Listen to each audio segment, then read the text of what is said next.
First what he said in the first of the verses today.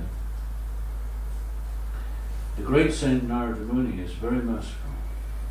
By his curse, he showed the greatest favour to both of you, who are mad after material opulence and who had thus become blind. Although you fell from the higher planet Svargaloka and became trees, you were most favoured by him. I knew all these incidents from the very beginning.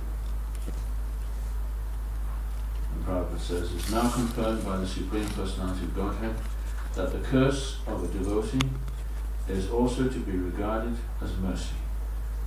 As Krishna, God is all good, and the Vaishnava is also all good. Whatever he does is good for everyone. This is explained in the following verse.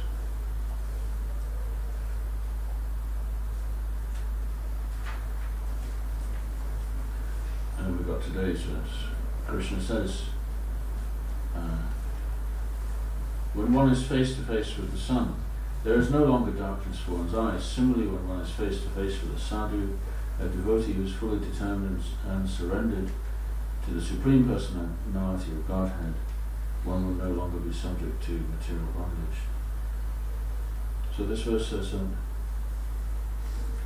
devotees, and it qualifies, sadhunam samachitanam.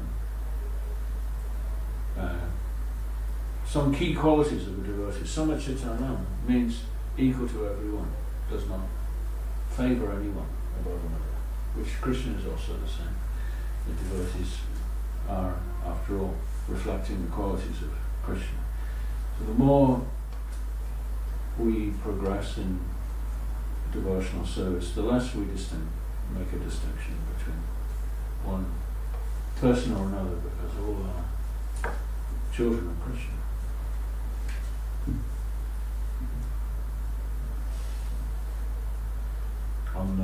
On Sunday, I was at the occasionally I do the Radio London newspaper review, so I was doing that on Sunday, and one of the stories was that the Church of England has, they've been debating forever about the ordination of women priests. Well, they got that done about 10 years ago, or 15 years ago, I think.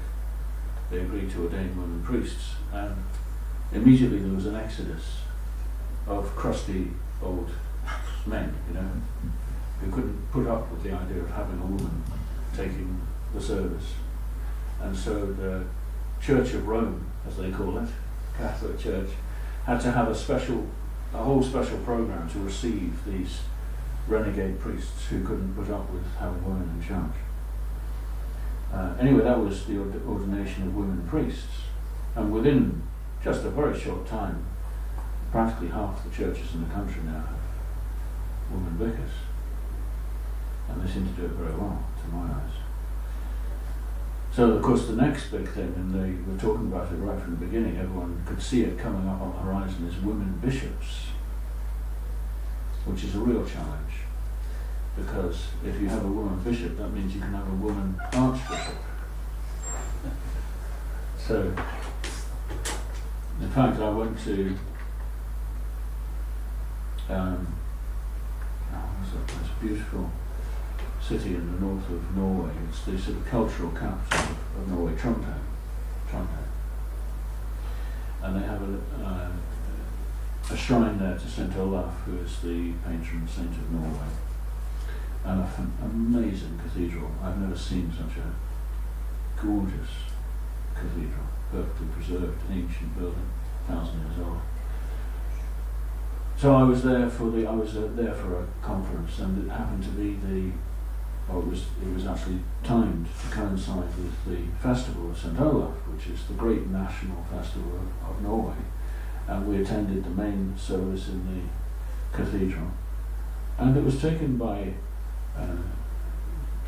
such a big national occasion, and the chief minister for the service was a woman. Not only a woman, she was young and beautiful.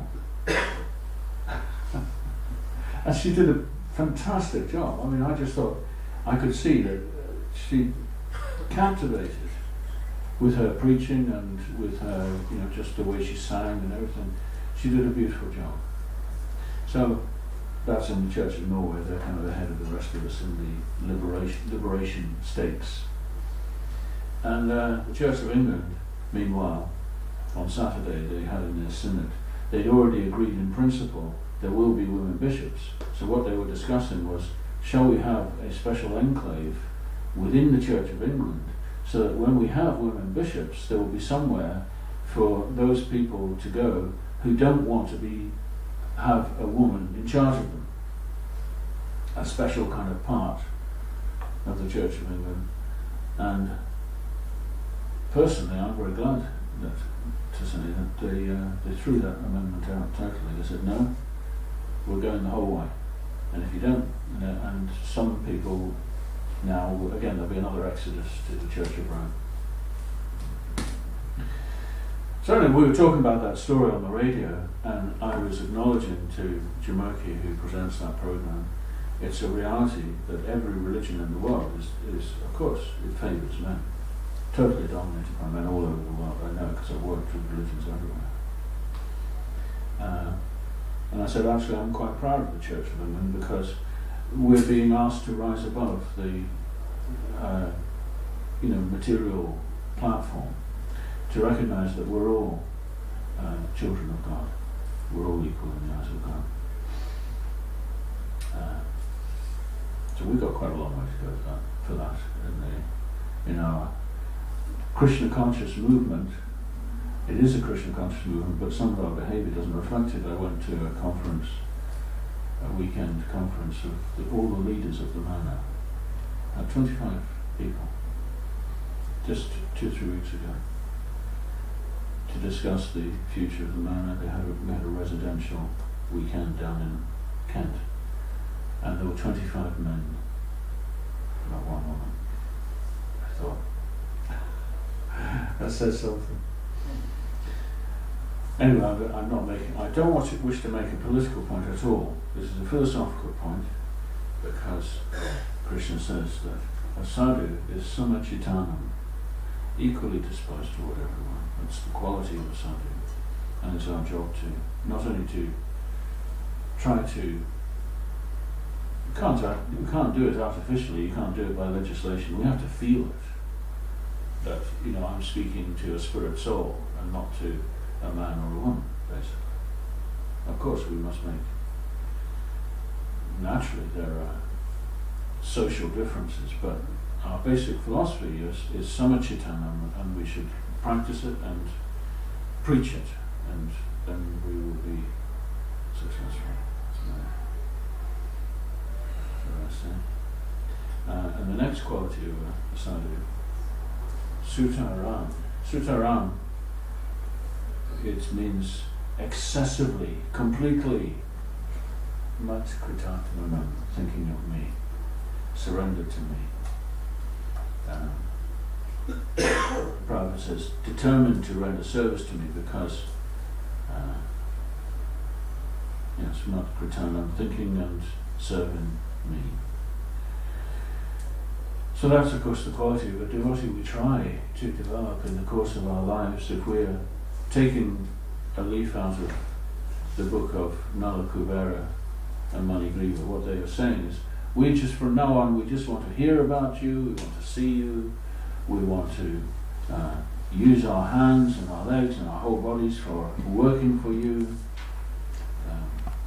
We want to put our heads on the floor in front of you.